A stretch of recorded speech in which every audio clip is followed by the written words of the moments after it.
The centerpiece of my daughter-in-law's wedding table was a three-tiered arrangement of white roses and eucalyptus that I had spent $400 on because she said the florist was running over budget and could I help. I had said yes, of course. I always said yes. So when the venue coordinator walked me past the head table, past the family table, past even the cousins and Clodge friends' table, and stopped at a small round near the kitchen door, the one with the centerpiece that was just a candle in a mason jar, I thought there had been a mistake. "This is the B-list table," the woman next to me whispered later, after the coordinator had gone. She was my son-in-law's aunt, a sharp-eyed woman named Greta, who'd driven in from Knoxville. "Don't feel bad, honey. I've been to 6 of these. I know a B-list table when I see one." I smiled like she'd said something funny, but I was looking at the family table 20 feet away, where my daughter was laughing at something her new husband had said, and I was thinking about the white roses I'd paid for, which I could see clearly from where I was sitting, right at the center of the room, right at the center of everything I was not part of. My name is Frances. I'm 64 years old, a retired occupational therapist, a widow of 6 years, and until the evening of my daughter's wedding, I had told myself a comfortable story about the relationship we had. The story went like this: we were close, just different. She was busy. She had her own life. That's what you want for your children, isn't it? That's what love looks like when it grows up. I had believed that story for a long time. It took white roses and a mason jar candle to finally make me stop. My daughter Vivian is 37. She met her husband, I'll call him Shane, about 4 years ago at a conference in Denver. He worked in corporate finance.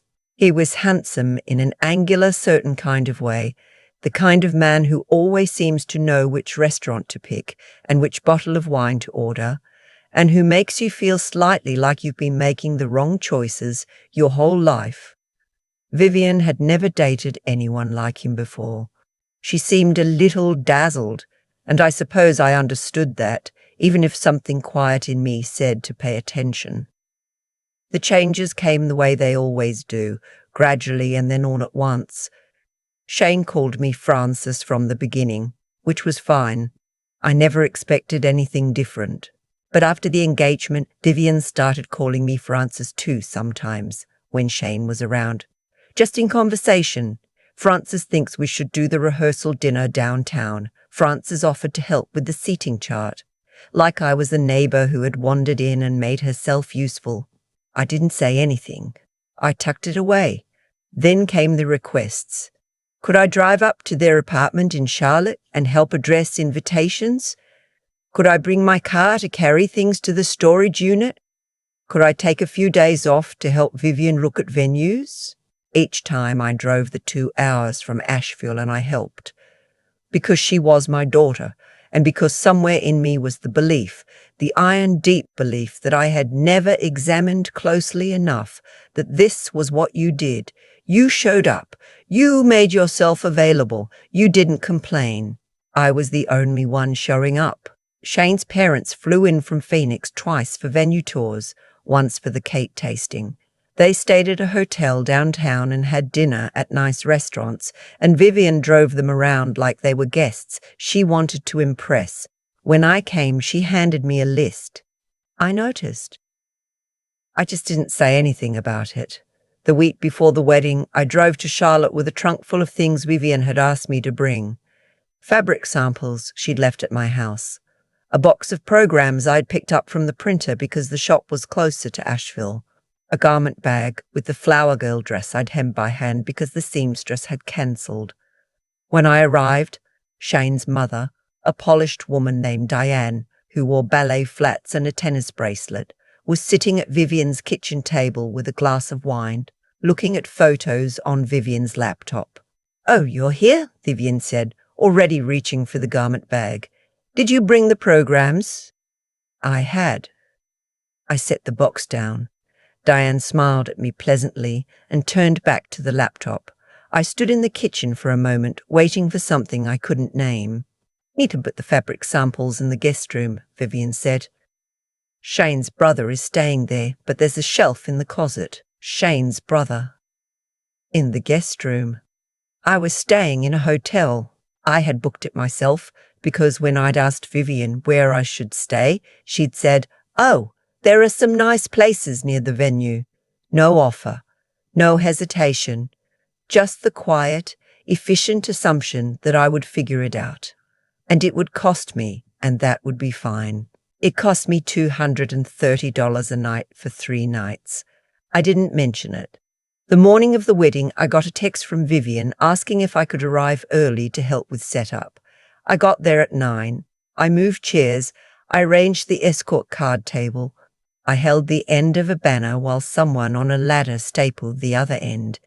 I did all of this in my mother of the bride dress, a deep mauve wrap dress I'd bought in November and dry cleaned twice before today. By the time the ceremony started, my feet hurt, and I had a small grease mark on my sleeve from the folding chairs. The ceremony was beautiful, genuinely. Vivian walked down the aisle and she was radiant. And I cried, which surprised me because I had been so focused on logistics all morning that I had almost forgotten this was her wedding day. My child was getting married. Whatever else was true, whatever complicated thing had grown up between us over the last few years, she was still my daughter, and I had been the one who sat up with her when she had nightmares at age 7, who taught her to drive in the empty parking lot of the Harris Teeter on Merrimon Avenue, who drove to Durham at midnight when she called me crying after her first real heartbreak. She was still mine. I was still hers. I held on to that. Then came the reception. The coordinator walked me to the B-list table. Greta from Knoxville, a college friend of Shane's I'd never met. 2 people from Vivian's old job, who had the look of guests she'd felt obligated to invite, a cousin of Shane's who seemed to be there under protest, and me, Frances, the mother of the bride. I sat there through the cocktail hour watching Shane's parents at the family table. His father gave a toast. His mother had a place card with her name in calligraphy, a little sprig of eucalyptus tucked beside it. My place card said Frances B., with a typed label, the same as everyone else at the table. Shane's brother gave a speech. It was funny. People laughed. The DJ played a first dance song I'd never heard before, something Vivian and Shane had chosen together, and I realized I didn't know the song because Vivian hadn't told me. There were a lot of things about her life I had stopped knowing, and I had been so focused on being useful that I hadn't noticed the way being useful had replaced being known. At some point during dinner, chicken piccata that I barely touched, Vivian came over to the table. She hugged Greta, said something warm to the college friend, then turned to me and said, "Mom, are you doing okay over here? Did you eat?" "I'm fine," I said. "Good." She patted my hand. "I love your dress." Then she was gone, back to the family table, back to Shane and his parents and the photographer who had taken approximately no photos of me. Something crystallized. I thought about the drive up on Tuesday with the trunk full of programs. I thought about the hem flower girl dress.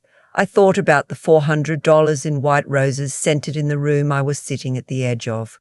I thought about the $230 a night hotel where Shane's mother had a room 2 floors above mine, and a standing dinner reservation with Vivian and Shane for all 3 evenings I'd been in town. I had eaten alone at the hotel restaurant on Wednesday. I had ordered a glass of wine and a Caesar salad and looked at my phone so I didn't have to think about it. I picked up my evening bag from the chair beside me. Greta looked over. "You leaving?" "I think so." "Smart woman," she said, and I had the feeling she meant more than just tonight. I stopped at Vivian's chair on the way out. She was talking to one of Shane's relatives and looked up with that split-second flicker of surprise that people get when they're in the middle of something and you interrupt it. "I'm going to head back," I said. "What, Mum? It's 8:15.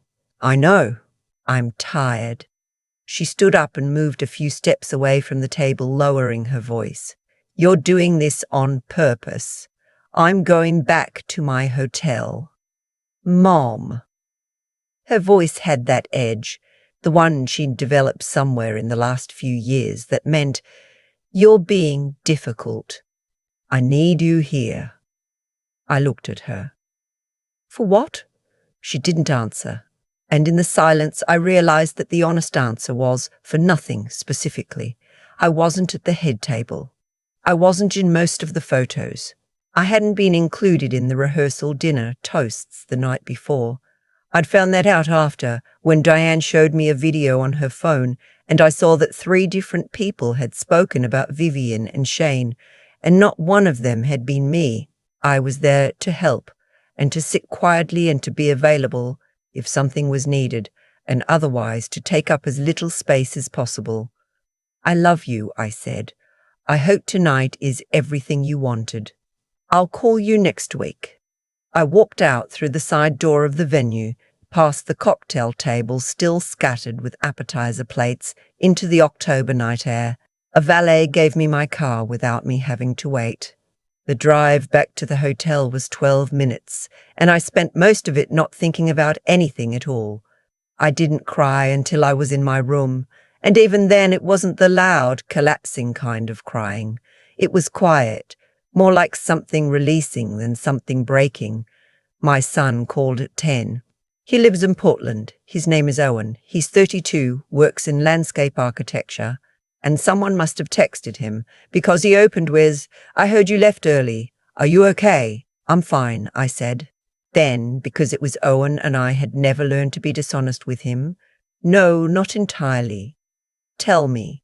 So I did, all of it, the table, the hotel, the programs I'd carried up from Asheville, the $400, the non-toast at the rehearsal dinner. Owen listened without interrupting, and when I finished there was a pause.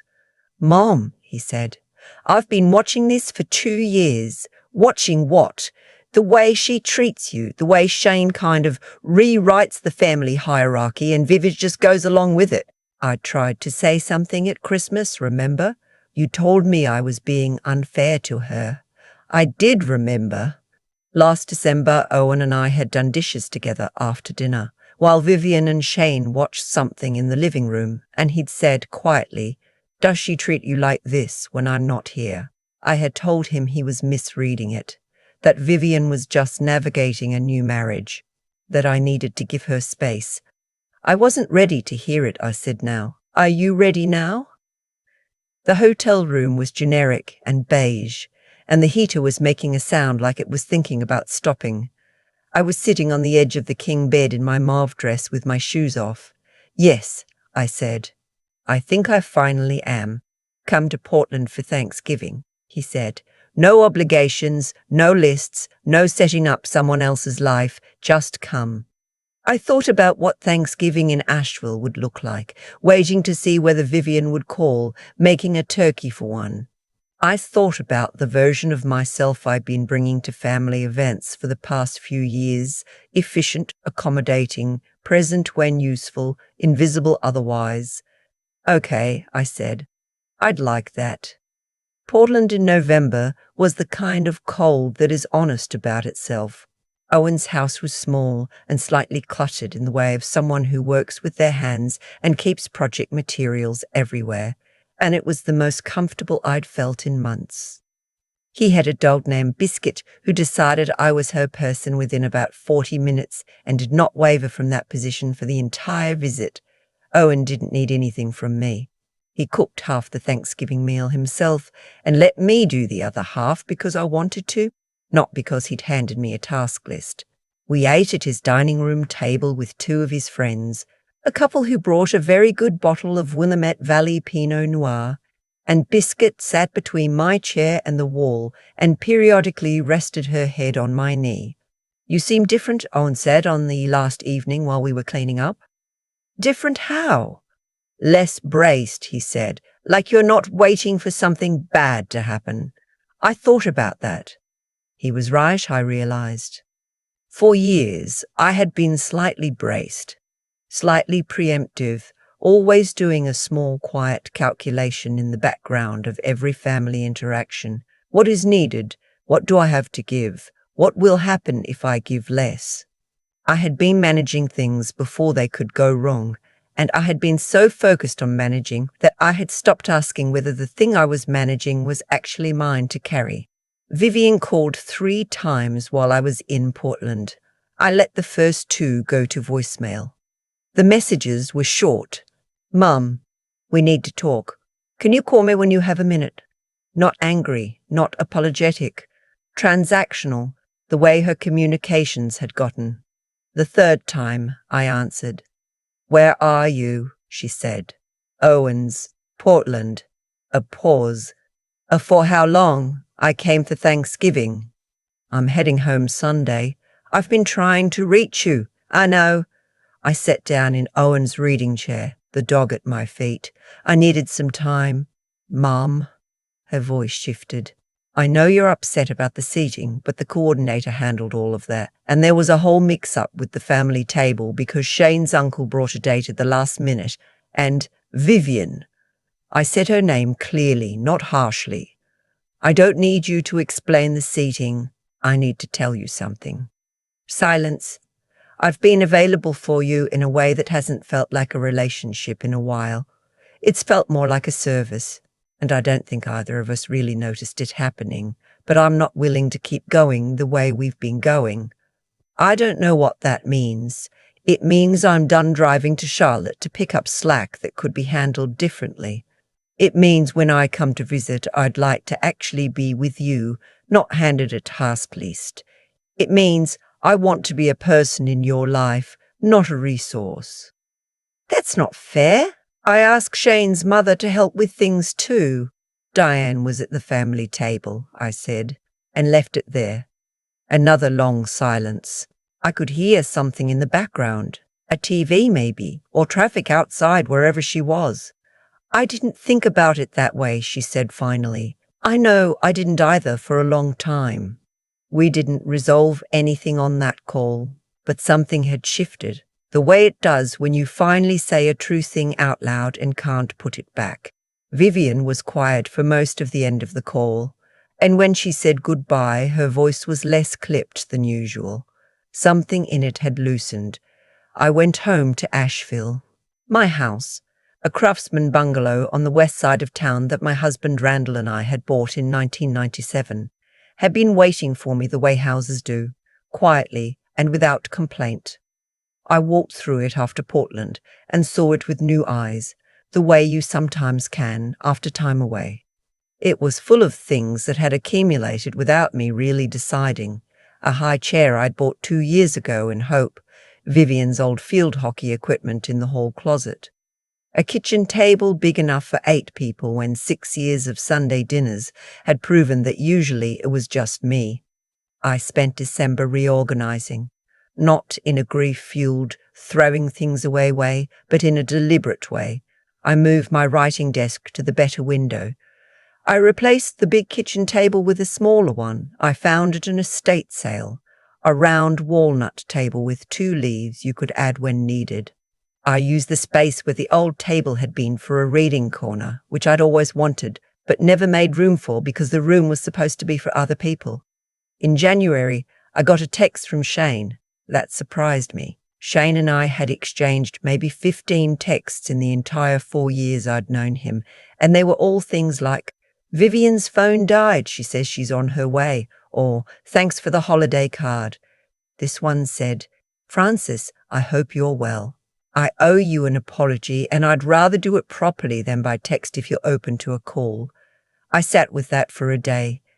Then I said yes. He called on a Tuesday evening. He sounded different than he did in person, less certain, less polished.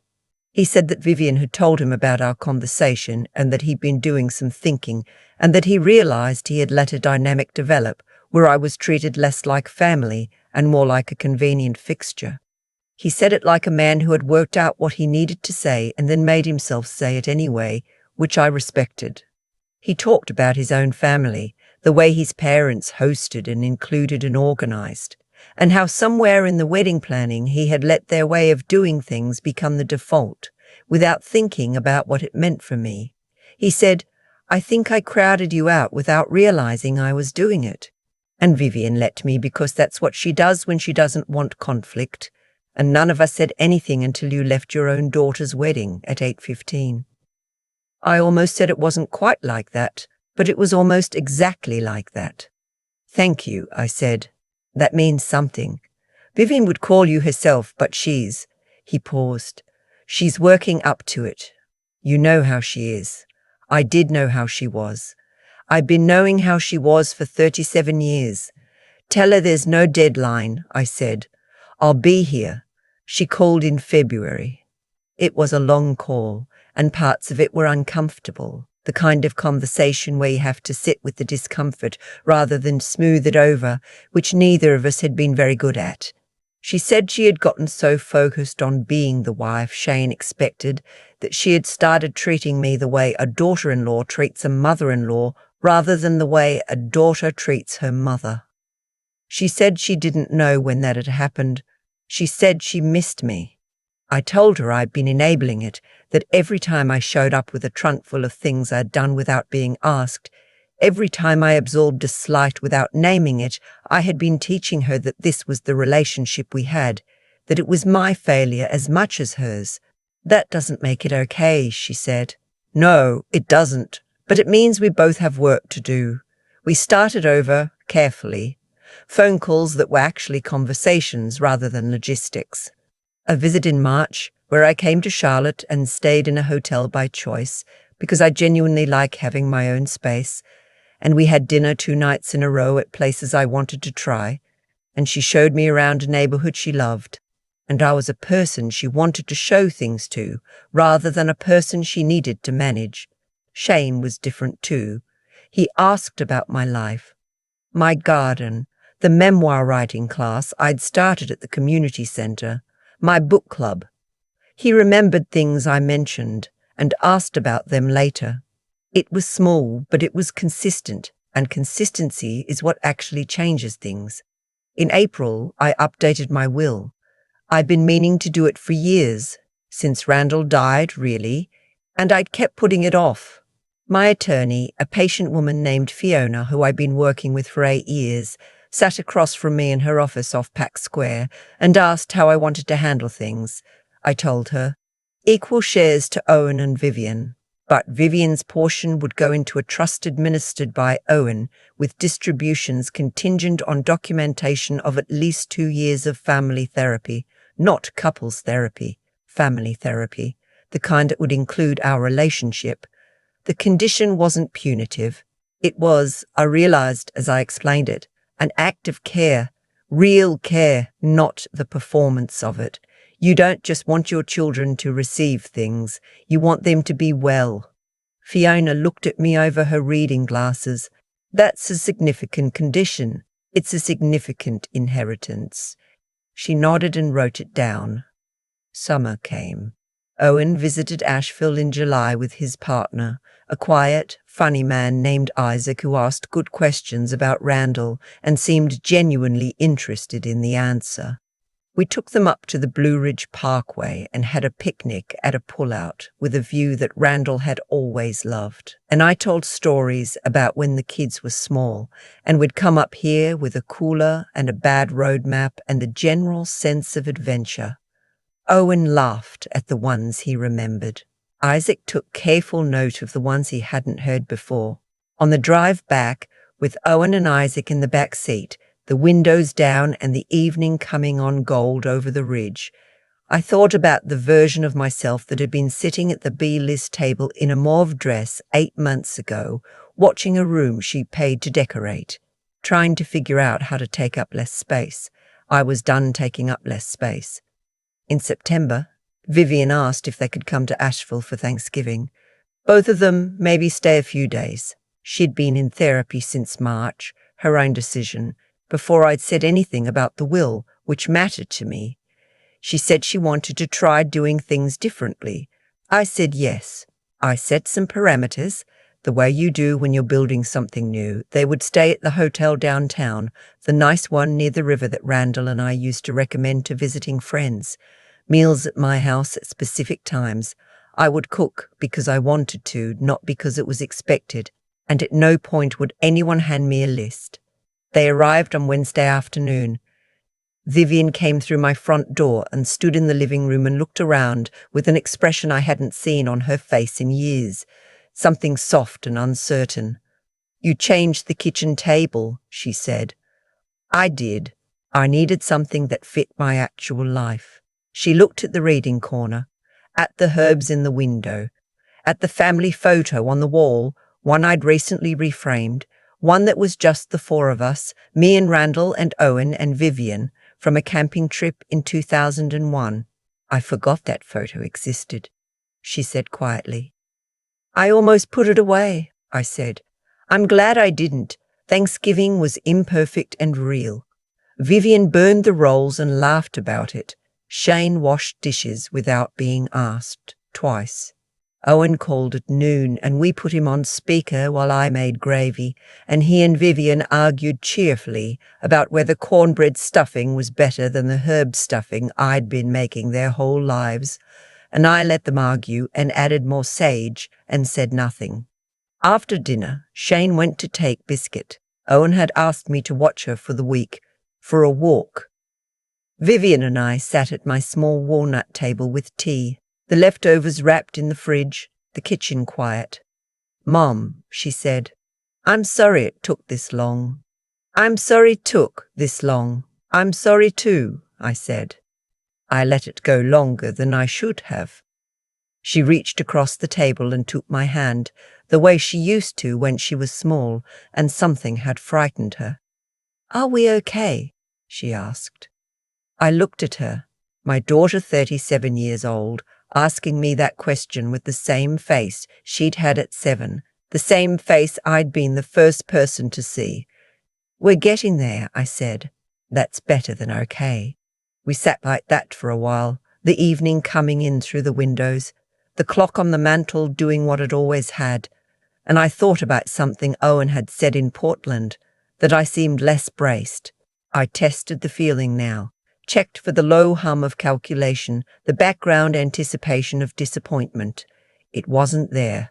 I had spent years making myself smaller so that everyone around me could feel bigger, and I had called it love because I didn't know yet that love is supposed to go both ways.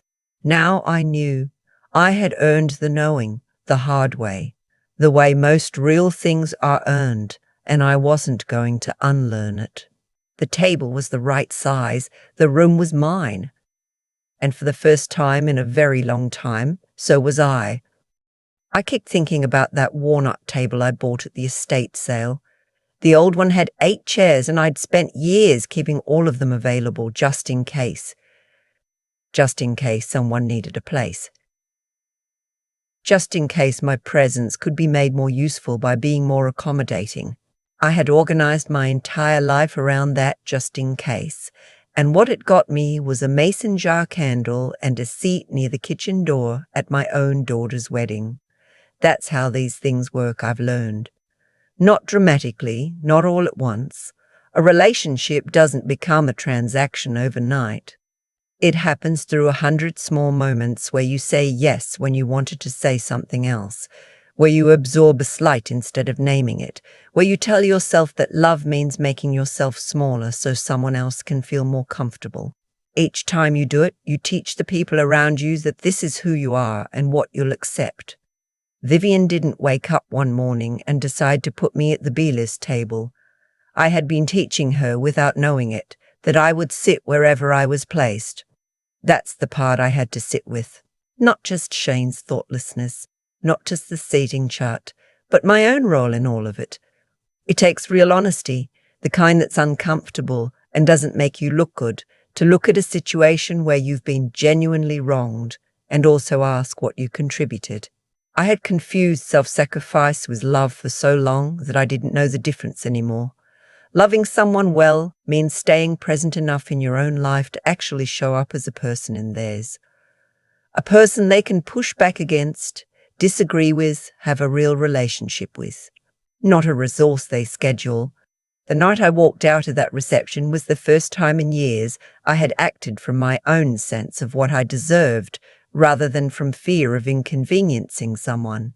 It was terrifying and it was clarifying, both at once. And what happened afterward? Shane calling Vivian, finally having the real conversation, the slow rebuilding. None of that would have happened if I'd stayed at the table and swallowed it. Sometimes the most loving thing you can do is refuse to pretend something is okay when it isn't. That refusal is what made space for something true to grow. Owen used to say I seemed braced. I didn't understand what he meant until I wasn't braced anymore. That loosening, that's what courage actually feels like from the inside. Not loud, not triumphant, just quiet, steady, and a little terrifying. The willingness to say, this is not what I'll accept, and I'm not going to manage my feelings about it so that everyone else stays comfortable. I'm 64 years old and I replaced my kitchen table with one that fits my actual life. That's not a small thing. That's everything. The right-sized table, the room that's mine, the relationships rebuilt on honest ground instead of careful silence. I earned all of it, and I'm not giving any of it back.